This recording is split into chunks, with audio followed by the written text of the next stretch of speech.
Alam ko naman lahat kayo nakakakilala dito kay ano, kay Junicio Santiago. Ito po yung namahiya kay Jonathan Morales dun sa PIDEA Leaks, mga kababayan. Ngayon, basahin natin etong balitang ito na nakita natin galing po sa ABS-CBN. ABS-CBN. Sabi po dito, mga kababayan, hindi kami puro bobo doon. Ex-AFP Chief Sporns, Duterte call for military action. Ngayon, mga kababayan, wait lang, may nalabas na mga ads eh. Ilipat natin yan dito. Pero ito yung source natin ha, baka kasi sabihin ng iba, fake news tayo. Magaling yung maliwanag. Ngayon, sabi dyan, mga kababayan, dito kasi mababasa natin ng diretso kasi walang ads. Yan. Sabi dyan, mga kababayan, ni Junicio Santiago, eto daw, hindi kami puro bobo doon. Tinanggihan ni dating Armed Forces of the Philippines Chief ang panawagan ni Duterte para sa aksyon ng militar. Isang dating military chief of staff ay tinanggihan ang panawagan ni dating Pangulong Rodrigo Duterte sa militar na iwasto ang fractured governance ng kanyang kahalili na si Pangulong Ferdinand Marcos Jr. Sinabi ni retired Army General Junicio Santiago na nagsilbi rin siya sa Duterte cabinet or naging cabinet member siya, mga kababayan, ng termino nitong noong mga panahon na si Duterte ay nasa kapangyarihan bilang presidente. Partida ha, eto pong si Santiago, mga kababayan, ginawa po yan ni Duterte bilang chief, mga kababayan, ng Dangerous Drugs Board or etong DDB. Nung panahon po na siya ay presidente, ibig sabihin, tao po ni Digong etong sumusoplak sa kanya ngayon. Ngayon, mga kababayan, ipagpatuloy pa natin. Sabi pa dito na hindi makikinabang, eto daw, na nagsilbi rin sa Duterte Cabinet bilang Dangerous Drug Board Chief, na hindi makikinabang ang bansa kung magdidesisyon ang armed forces na putulin ang chain of command at sundin si Duterte. Ano mapapala namin? Will it help the country kung madadamay pa kami sa gulo? Kung makikigulo ang militare, ay patay tayo. Yan yung sabi dito. Sigurado ba tayo na pag militare ang nag-take over, we can run the governance better? Wala tayong assurance noon. Masyadong malaking gamble yon. Maghintay tayo ng eleksyon, he said. The Teleradyo Serbisyo interview, mga kababayan. Ngayon, sabi pa dito, ito daw, tinanggihan niya ang usapan na dapat sundin ng militar si Duterte dahil tinaasan niya ang sweldo ng mga tauhan ng militar at pulis. The military just like you. We are thinking people. Hindi naman kami irrational na tao na sinasabi i-increase yung salary. Thank you, pero there's a limit sa pag-appreciate namin. I-increase yung salary namin, pero papayagin namin kung ano lang gagawin. Yon ang gustong gawin. Ibig sabihin, mga kababayan, nitong si Santiago, hindi porket tinaasan mo Duterte ang sahod nila, susunod na lang sila sa kung ano yung gusto mo. Ang akala kasi, mga kababayan, nitong si Digong, porket tinaasan niya ang sahod ng PNP, porket tinaasan niya ang sahod ng Armed Forces of the Philippines, mga kababayan, lahat ng gusto niya ay susundin ng ating mga kasundaluhan. Eh dapat lang nataasan mo yung sahod nila. Kasi noong mga panahon na yan, naging presidente ka at sinuportahan ka ng milyon-milyon na mga kababayan nating Pilipino. At hindi lang basta Pilipino, kung hindi yung iba doon, mga kasundaluhan pa natin na nagtiwala sa'yo. So dapat gampanan mo yung trabaho mo. Tumakbo kang presidente at naging presidente ka, dapat gampanan mo yung trabaho mo. Hindi dapat tinatanaw na utang na loob yan sa'yo. Dahil yan ay kusa mong ginawa, dahil yan ay part ng trabaho mo. Ngayon, mga kababayan, yung sabi dito ni Santiago, hindi porkit tinaasan mo yung sweldo namin, parang tau-tauhan mo na lang. Kami na kung ano yung gusto mong gawin, gagawin din namin. Hindi ganyan yung tamang pag-appreciate. Ina-appreciate namin yung pagtataas mo ng sahod namin, pero hindi namin pwedeng gawin yung gusto mo.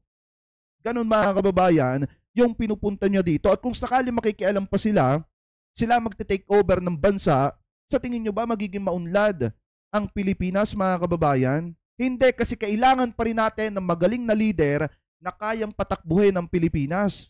Diba? So ngayon, ipagpatuloy pa natin. Sabi pa dito, sinabi ni Santiago na natuto na ang mga militar ng Pilipinas ng leksyon matapos suportahan ng mga pinuno nito ang mga nakaraang pag-aalsa tulad ng 1987 People Power Revolution na nagpatalsik kay Pangulong Ferdinand Marcos Sr. at ng 2001 EDSA II Revolt na nagpabagsak kay Pangulong Joseph Estrada. Nadala na rin kami. Ito yung sabi ni Santiago. Nakialam kami.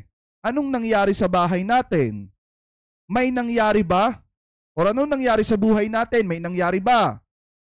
Ganun din naman, he said. Sabi dito, mga kababayan. Sabi pa dito, sinabi niya na habang ang dating Pangulo ay palaging may kanyang mga taga-suporta, ang mga aktibong opisyal ng militar ay palaging susunod sa mandato ng konstitusyon. Pinapagulo na lang nila ang bayan. Actually, nakakasama sa kanila. Yan yung sabi dito. Ini-intense mo ang military, nananahimik iyang mga yan. May nakausap akong isang high-ranking military. Ang sabi, basta kami sa konstitusyon.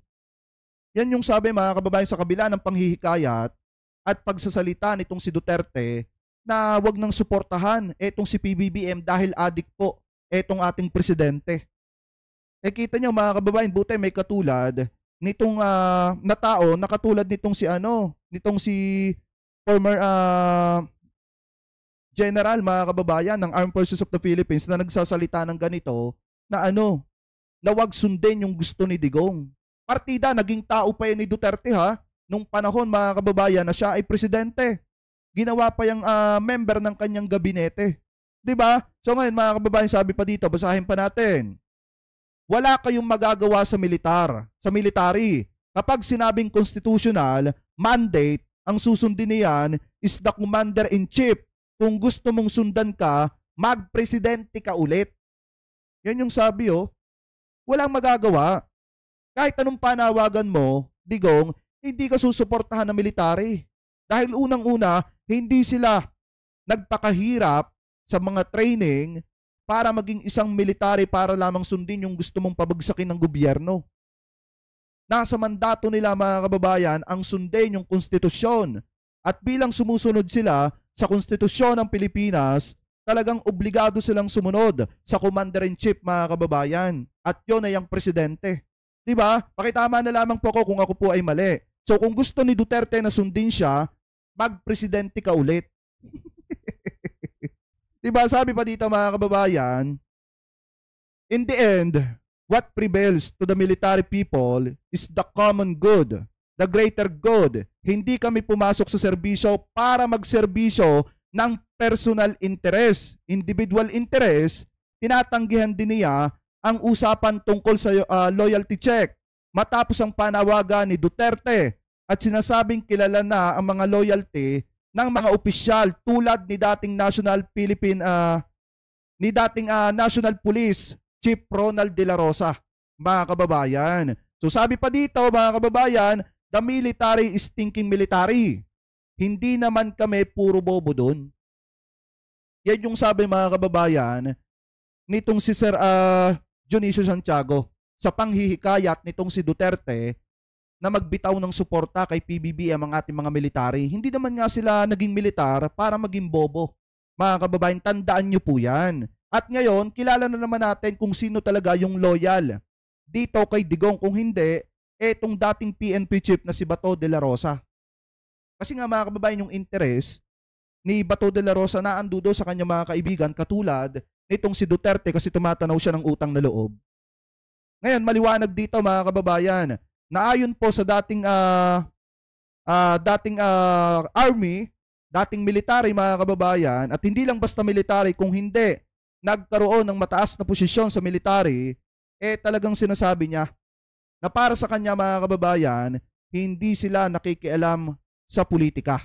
At mas lalong hindi sila susunod sa isang tao lamang dahil tinaasan ang kanilang sahod. mga kababayan. At mas lalong natuto na rin sila sa mga nagdaan na kung saan nakialamang army para patalsikin ng isang presidente kasi wala naman ngang nagbago sa pamumuhay ng mamamayang Pilipino. Bagkos nung nawala pa si Apo Lakay, mas lalong nabaon sa matinding hirap ang bansang Pilipinas. Kaya yung iba na mga nagsasabi, nasusuportahan nila etong si Duterte, yung ibang mga naka-uniforme dyan, na proud pang ipagsigawan, na handa silang manindigan kay Duterte, isipin nyo ng mabuti kung para kanino ba talaga kayo. Kasi unang-una, ang pinaglalaban mga kababayan, niyang kabilang kampo, interest ng China. Kasi mga pro-China mga kababayan, yang mga yan. Ngayon, kung ikaw ay military at sundalo ka ng Pilipinas, dapat ang interest mo nasa Pilipinas. Hindi nandun sa mga taong individual na ang suporta ay nasa China. Tandaan nyo mga kababayan, yung mga pro-China yan, gagawin lahat ng mga yan kahit magpaawa. Mapatalsik lang si PBBM na tunay na nagmamahal sa Republika ng Pilipinas, sa bansang Pilipinas.